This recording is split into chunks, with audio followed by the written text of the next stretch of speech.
Экс президент Назарбаевтың қауіпсіздік кеңесінен өмір бойы басқарудан заң бойынша алып тастадыңыздар, және мынау президент бұдан былай Назарбаевпен ақылдаспай шешім шығаратын болады. Енді қоғамда елбасы туралы, яғни оның отбасына, жеке басына қылмыс жасаса да оны соттамау, айыптамау мәселесіне қашан ораласыздар?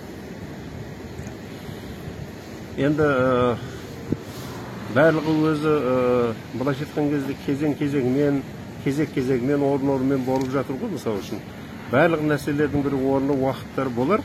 Дәл бұл мәселені, бұл сұрағыңызға мен мынандай болады деп айта алмаспын. Себебі ол парламенттің, одан кейін осы құзырлы заң шығарумен айналысатын құзырлы мекемелердің құзырында қазір ойластырылып жатқан болу керек. Содан кейін ғана барып айта аламыз. Яғни жоғарыдан тапсырма келмесе, өздеріңіз бастамашы болмайсыздар. Мен олай деп айтқан жоқпын. Жоқ, жоғарыдан тапсырма келіп жатыр ғой. Олай деп айтқан жоқпын.